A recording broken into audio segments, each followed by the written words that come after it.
वंदे मातरम। स्वस्थ समृद्ध परिवार निर्माण के प्रयास में आप सबका भाई गोविंद शरण प्रसाद आज से प्रतिदिन या समय अनुसार मेरे पास एक ग्रंथ हमारा आयुर्वेद मुझे प्राप्त हुआ है। सर्वप्रथम इस ग्रंथ के बारे में बात करूंगा। वैद्य त्रिलोकचंद जी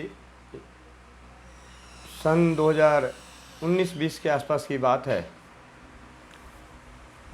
सोशल मीडिया पे मेरे चल रहे प्रयासों को देखते हुए संपर्क किए और उन्होंने एक परीक्षित उपचार था तो उसके बारे में उन्होंने जानकारी ली कि किस तरीके से है, कैसे दिया, कितनी मात्रा में दी। तो मैंने उन्हें बता दिया, क्योंकि जो चीज़ सच था वो मैंने बताया।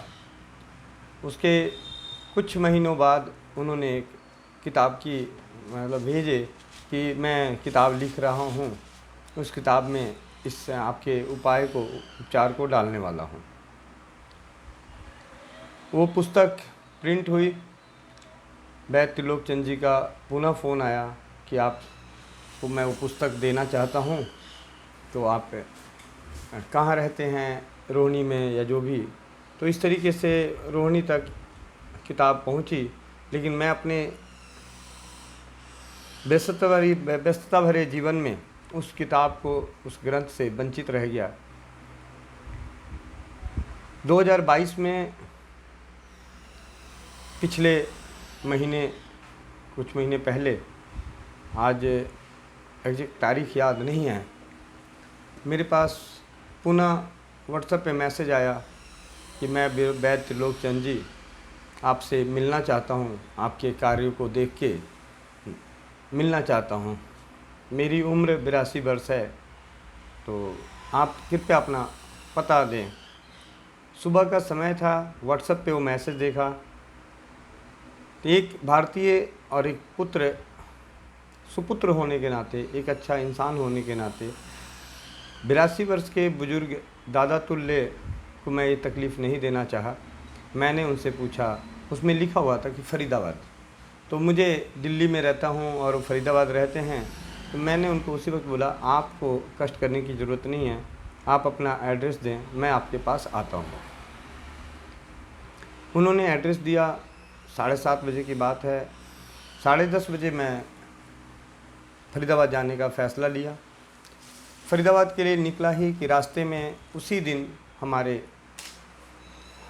भाई बंधु स्वस्थ समृद्ध परिवार के कर्णधारों में से एक डॉक्टर एस.के. गुप्ता जी का फ़ोन आया, गोविंद भैया मुझे आपसे मिलना है।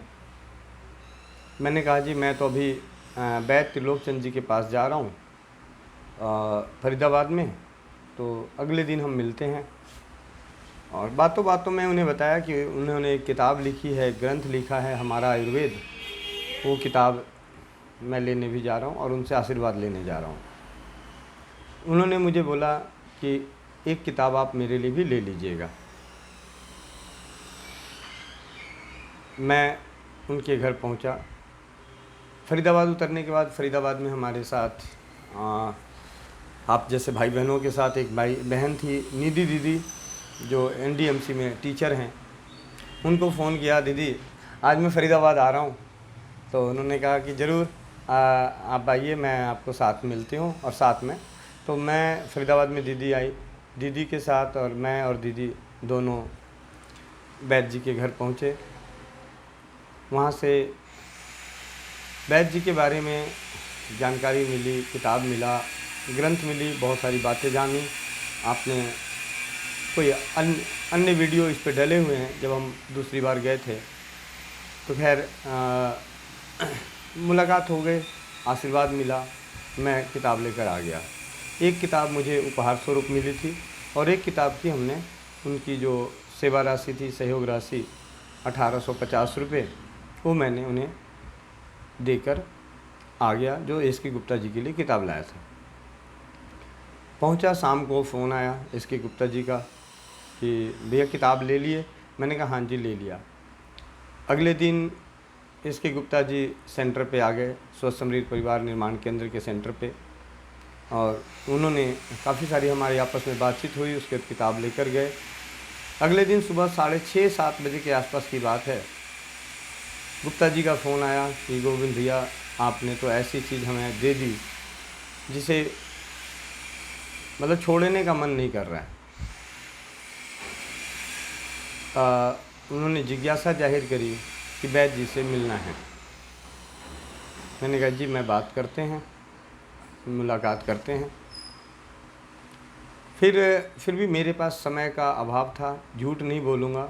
मैंने इस किताब को लाके, जबकि दादाजी ने मुझे एक काम भी सौंपा था कि जब आप इस किताब को पढ़ेंगे तो कहीं पे कोई त्रुटि नज़र आए, कोई अशुद्धियाँ नज़र आए कंटेंट्स में, कि जहाँ पे जो मैटर लिखा हुआ है उसका उस पेज पे जो पेज लिखा हुआ है उस पर उपचार है या नहीं है, ऐसी की चीज़ें आप अध्ययन कर लीजिएगा। लेकिन मेरे पास थोड़ा सा समय का अभाव होने के कारण मैं इस पुस्तक को लाके अपने जो पुस्तकों का संग्रह है उसमें रख दिया कि समय के साथ इसे पढ़ूँगा। अगले दिन जब इसके गुप्ता जी का फ़ोन आया तो मैंने उस फ़ोन कॉल रिकॉर्डिंग को अपने स्वस्थ समृद्ध परिवार के यूट्यूब चैनल पे डाल दिया। यूट्यूब चैनल पे, स्वस्थ समृद्ध परिवार के यूट्यूब चैनल पे वो रिकॉर्डिंग, जैसा कि आप जानते हैं कि जो भी हमारे अनुभव हैं, वार्तालाप हैं, जो समाज हित के लिए हैं, वो हम अब स्वस्थ समृद्ध परिवार के चैनल पे डालते हैं।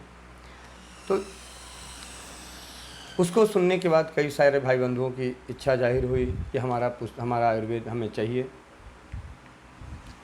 फिर हम इसके गुप्ता जी और हमारे मीडिया क्षेत्र में जो हम स्वस्थ समृद्ध परिवार के सोशल मीडिया पे, या राजीव भाई को, स्वदेशी को, गौ माता को, ऐसे जो भी समाज हित के पोस्ट होते हैं, समाज हित के लिंक्स होते हैं, वीडियो के यूट्यूब वीडियो होते हैं समाज हित के, उसको कई सारे ग्रुपों में अपने नौकरी करते हुए व्यस्त जीवन के साथ हरजिंदर भाई जो समाज हित में बहुत अच्छा काम कर रहे हैं, एक हमारे बीच उत्तम नगर के ही भाई अमन, उनको मैंने फ़ोन किया कि वैद्य जी हैं, चलना है फरीदाबाद। तो मैं, अमन भाई, हरजिंदर भाई, इसके गुप्ता जी और रेनू बहन नोएडा से, हम सब वैद्य जी के पास पुनः चले, क्योंकि नाड़ी का उन्होंने एक नाड़ी पुस्तक भी दी थी, नाड़ी ज्ञान का, तो उसके बारे में भी कि नाड़ी के लिए हम उनसे, वैद्य जी से समय लेके हम उनसे सीखते हैं। और मैंने उनसे समय मांगा और उन्होंने समय दिया अपनी कीमती समय में, और हम पुनः उनके घर पहुँचे और काफ़ी समय तक हम वहाँ पे बैठे, आशीर्वाद लिए, बातें करी, बहुत सारा ज्ञान लिए। और हमारा आयुर्वेद की पुस्तकों को जैसे दीदी रेनू दीदी थी, उन्होंने लिया, हरजिंदर भाई ने लिया, इस तरीके से। और मैंने भी 5-6 किताबें अपने सेंटर पे रखने के लिए ले लिया। और उस दिन की जो भी वीडियो बनी थी, कुछ उसके सोशल मीडिया पे, स्वस्थ समृद्ध परिवार के यूट्यूब चैनल पे डाल दिया गया था उन्हीं दिनों, अगले दिन 2 दिन में, ताकि जो हम कर रहे हैं वो समाज को पता चलना चाहिए। उसके बाद कई सारे भाइयों ने हमारा आयुर्वेद पुस्तक वैद्य जी से मंगाए, और उस पुस्तक को पढ़ने के बाद हर इंसान का बहुत ही अच्छा अनुभव था। पुस्तक कितनी कठिनाइयों के साथ लिखी गई, किस तरीके से तैयार हुआ, इतनी मोटी किताब किस तरीके से तैयार हुआ, ये सारी बातें वैद्य जी से साक्षात्कार में उनसे बातचीत के दौरान यूट्यूब पे, स्वस्थ समृद्ध परिवार के यूट्यूब पे डला हुआ है। अपार सफलता। वैद्य जी से मिलने पे मैं 2016 में जब भाई राजीव दीक्षित जी को सुना था, तो रसोई घर ब्रह्मांड की प्रथम औषधालय जागरूकता अभियान में मेरा एक व्यक्तिगत विचार था कि अगर हम अनुभव शेयर करेंगे तो लोगों का मनोबल बढ़ेगा, ज्ञान बढ़ेगा, विश्वास बढ़ेगा, और वो परंपराओं की तरफ और इन उपचारों की तरफ लौटेंगे। लेकिन जब मैं वैद्य जी से मिला और वैद्य जी की इस किताब को पढ़ा, देखा, सुना इसके बारे में, क्योंकि कुछ ऐसा नहीं कि मैं पूरा नहीं पढ़ा था, लेकिन जहाँ तहाँ पढ़ा था, थोड़ा सा सरसरी नज़रें जो कहते हैं कि डालना होता है कि किताब कितनी अच्छी है, तो वो सारी चीज़ें तो उतना तो कर लिया। तो परीक्षित उपचार हम सोशल मीडिया पे डालते हैं, स्क्रीनशॉट डालते हैं, ग्रुपों में डालते हैं ताकि लोगों का विश्वास बढ़े और लोग इस तरफ लौटें। लेकिन आज से 60 साल पहले इसी सोच के साथ एक इंसान काम कर रहे थे लिखित रूप में, वैद्य त्रिलोकचंद जी। तो मुझे ऐसा लगा कि मेरी सोच के, मेरे रूप के पहले से ही काम कर रहे हैं। तो वैद्य त्रिलोकचंद जी का कोटि कोटि नमन है। वो मेरे 82 साल की उम्र है, मेरी 43 साल की उम्र है, तो मेरे दादा तुल्य हैं। और ये जो हमारा आयुर्वेद का जो संग्रह है, वैद्यों के परीक्षित नुस्खे, वैद्य जी ने सबसे सरल क्या किया कि कोई भी कहीं भी सुनते थे कि उस वैद्य के पास इस चीज़ का इलाज है, तो उसके पास उस ज़माने में जब आज सुविधाएं नहीं थी फ़ोन की या बहुत सारी चीज़ दिखती थी, तब अपने जॉब करते हुए समय निकाल के उन सभी के पास जाना, उनको फ़ोन करना, उनको पत्र लिखना। जैसे कोई दिल्ली से दूर से बाहर होते थे तो उनको पत्र लिखना और पत्र से जवाब मांगना, इस तरीके से करके संग्रह कर कर के छोटी छोटी पुस्तकें बीच बीच में निकालना, उसके बाद इस बड़े ग्रंथ को निकाला। तो इसके लिए जो मेहनत करी है उन्हें के लिए आज वर्तमान पीढ़ी और भविष्य की आने वाली पीढ़ी ऋणी रहेगी। तो मैं आज हमारा आयुर्वेद पुस्तक, आज से मैं प्रतिदिन या समय अनुसार जैसे जैसे समय मिलता जाएगा, हमारा आयुर्वेद के प्रत्येक पेज को अध्ययन करते हुए, पढ़ते हुए, वीडियो क्लिप बनाते हुए आपके सामने पेश करूंगा स्वस्थ समृद्ध परिवार के यूट्यूब चैनल पे। तो इसी के साथ आज का शुभारंभ करते हैं। हमारा आयुर्वेद ग्रंथ का अध्ययन नवम पुष्प, मतलब 9वां प्रकाशन है, 9वीं बार संशोधित करके छपा है। हमारा आयुर्वेद क्लिनिकल आयुर्वेद, भूले बिसरे बिखरे आयुर्वेद के अनुभूत नुस्खे एवं रोगों का परिचय, अनुसंधानात्मक ढंग से आयुर्वेद पर लिखी गई पुस्तक, 8वें पुष्प का संशोधित संस्करण, लेखक वैद्य त्रिलोकचंद, आयुर्वेद रत्न। मोबाइल नंबर है 0987175398। ईमेल एड्रेस है ayushtirlokchand@gmail.com, ayushtirlokchand@gmail.com। आजीवन सदस्य अखिल भारतीय आयुर्वेद महासम्मेलन, life member of Akhil AMA in a system of medicine HR-1009-EA। इस पुस्तक के पहले पेज पर यह है।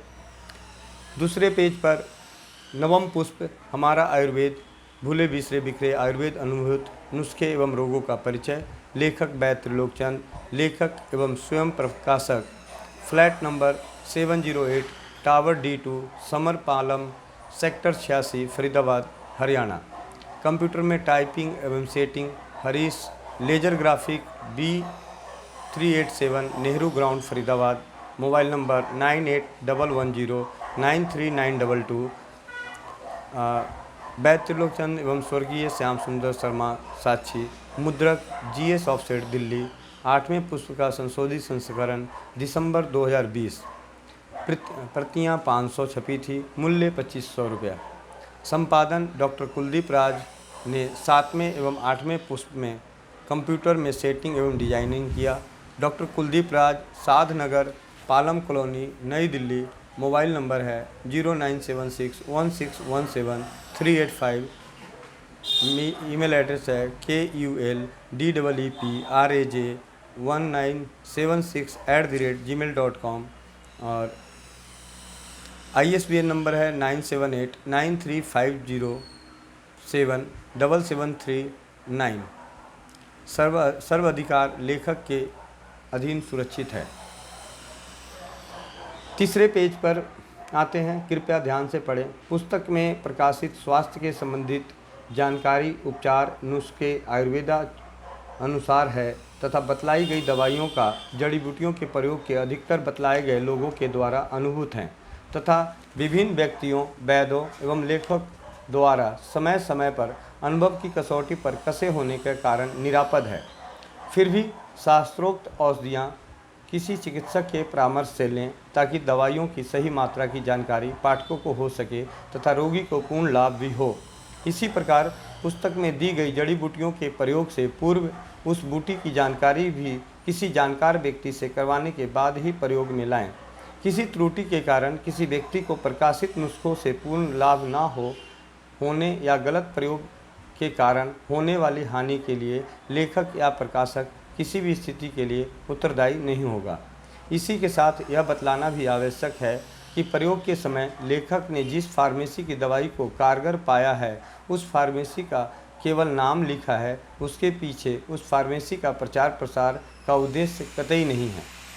चेतावनी: भारतीय कॉपीराइट एक्ट के तहत लेखक से लिखित अनुमति लिए बिना इस पुस्तक को संपूर्ण रूप से अथवा तोड़ मरोड़ कर पुस्तक की सेटिंग, अंदर का मैटर आंशिक या पूर्ण रूप से काट छाँट कर या किसी अन्य भाषा में छापने अथवा जेरॉक्स या इलेक्ट्रॉनिक्स विधि से प्रकाशित करने अथवा इंटरनेट पर PDF बनाकर अपनी साइट में डालकर विभिन्न लोगों को उनकी साइट पर भेजने का प्रयास ना करें। यदि कोई व्यक्ति या संस्था ऐसा करेगी तो कानूनी रूप से हर्जे, खर्चे एवं हानि के लिए पूर्ण रूप जिम्मेदार होगी। इस पुस्तक से संबंधित सभी प्रकार के विवादों का न्याय क्षेत्र फरीदाबाद, हरियाणा रहेगा। ध्यान देने वाली बात: खंड 1 से 4 एवं प्रतिष्ठान जिनका कॉपीराइट नंबर ISBN नीचे दिए जा रहे हैं, सामग्री इस पुस्तक में संकलित कर दी गई है तथा उनका प्रकाशन बंद कर दिया गया है, इसलिए कोई भी व्यक्ति एवं संस्था इनकी सामग्री को प्रकाशित ना करें। खंड 1 कॉपीराइट नंबर 2005 में, खंड 2 2007 में, खंड 3 2008 में, खंड 4 2009 में, इस तरीके से 2014, 2015, 2016 तक 8वां पुष्प है और ये 9वां पुष्प छपने को तैयार है। ये किताब किसे समर्पित की गई है इसके बारे में भी हमें जानना बहुत ज़रूरी है। समर्पण है 1857-58 में सपने में एक बहुत बड़े आश्रम में साधु वेश में गुरुदेव के दर्शन हुए। उस समय उन्होंने लंगोट पहना हुआ था तथा शरीर को एक सफ़ेद धोती से ढक कर रखा था। सपने में देखे इस आश्रम को 1957 से मैं ढूंढ रहा था। 2002 में मैंने ज्ञान लिया। 2003 में एक गुरु भाई जो पहले राधा स्वामी जी के शिष्य थे, उन्होंने एक दिन बातचीत में मुझे बतलाया कि ज्ञान लेने से पहले मैं जब राधा स्वामी के सत्संग में बैठा था उस समय मेरे पास एक सरदार जी बैठे थे। उन्होंने मुझे अपना सत्संग सुनाया तथा बतलाया कि फलना जगह मेरा आश्रम है जो चारों ओर दीवार से घिरा है। वहाँ काफ़ी बड़े बड़े पेड़ हैं तथा बीच में एक कुटिया है। इतना सुनते ही मुझे 1957 वाला मेरा सपना हमेशा मुझे याद रहता था। उस समय उस सपने की यादें ताज़ा हो गई। यह आश्रम बिल्कुल वैसा ही था जैसा मैंने 1957-58 में देखा था। सपने में मैंने जो कुटिया देखी थी वो चारों ओर से खुली थी तथा आश्रम के बीचों बीच यज्ञशाला बनी हुई थी। शुरू में जब यह कुटिया बनी थी उस समय यह भी चारों ओर खुली हुई थी। इस कुटिया के बीचों बीच यह यज्ञशाला भी थी। मुझे पूर्ण विश्वास हो गया कि ये वही मेरे गुरुदेव हैं जिन्हें मैं आज इस रूप में देख रहा हूँ। इस पुस्तक को तैयार करने में 58 वर्ष लग गए। बार बार रुकावटें आई परंतु महाराज जी की कृपा से सभी रुकावटें दूर होती चली गई। अतः पुस्तक का यह 9वां पुष्प अपने गुरुदेव परम पूजनीय, परम वंदनीय, प्रातः स्मरणीय श्री आशुतोष महाराज जी, संस्थापक दिव्य ज्योति जागृति संस्थान के श्री चरणों में समर्पित करता हूँ। ये वैद्य त्रिलोकचंद्र जी का समर्पण है इस पुस्तक के प्रति। 5वें नंबर पेज पे आज हम अध्ययन करते हैं। आयुर्वेद महासागर है। यदि कोई व्यक्ति यह समझता है कि आयुर्वेद को पूर्ण रूप से जान गया है तो यह उसका अज्ञान है। प्रारंभ में योग, ज्योतिष, स्वर विज्ञान आयुर्वेद के ही अंग थे।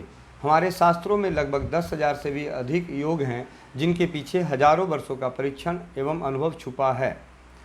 आधुनिक फार्मेसी अधिक से अधिक 1000 योग का निर्माण करती है। इस प्रकार अन्य योगों पर अनुसंधान न होने के कारण वह पुस्तकों में रहकर दिमकों की भोजन बन जाएंगे। आज से 40-50 वर्ष पूर्व तक प्रत्येक परिवार की दादी नानी बच्चों की ही नहीं बल्कि बड़े व्यक्तियों की भी चिकित्सा घरेलू नुस्खों से कर लेती थी। हमारी बेरुखी के कारण वो नुस्खे उनके साथ ही लुप्त हो गए। आयुर्वेद में 2 प्रकार से चिकित्सा होती है, रस औषधियों से, वनस्पतियों से। रस औषधियाँ अधिकतर वैद्यों द्वारा प्रयोग में लाई जाती है, जबकि वनस्पतियों द्वारा चिकित्सा ग्रामवासी अपनी जानकारी के अनुसार करते आ रहे हैं। वनस्पतियों में भी 2 प्रकार की वनस्पतियाँ होती है, जिनका उल्लेख आयुर्वेदिक ग्रंथों में है, दूसरा ऐसी वनस्पतियाँ जिनका उल्लेख आयुर्वेदिक ग्रंथों में नहीं है, परंतु क्षेत्रानुसार ग्रामवासी उनसे परिचित हैं तथा उनमें से ऐसे ऐसे रोगों की चिकित्सा करते हैं जिनके पैदा होने का कारण भी आधुनिक चिकित्सा विज्ञान आज तक नहीं जान पाया। दुर्भाग्य यह है कि जनसाधारण इसकी पहचान तक भूलता जा रहा है। आयुर्वेद एवं एलोपैथी की तुलना। पाश्चात्य चिकित्सा अर्थ प्रधान रही है, जबकि आयुर्वेद सेवा प्रधान रही है। आयुर्वेद एक ऐसी माँ है जो पड़ोसी का रोना भी नहीं देख सकती। एलोपैथी की जड़ें बड़े बड़े शहरों में हैं, इनका निर्माण बड़ी बड़ी मशीनों से होता है। दूसरी ओर आयुर्वेदिक औषधियाँ गांव के वनों में पैदा होती है। इनकी जड़ें किसी मशीन में नहीं बल्कि गांव की मिट्टी में। आयुर्वेद में रस औषधि हो या कठोर औषधि, दोनों को बनाने हेतु इतना सरल रूप दिया गया है कि कहीं भी आधुनिक मशीनों की आवश्यकता ही नहीं पड़ती। कौन ज़्यादा वैज्ञानिक?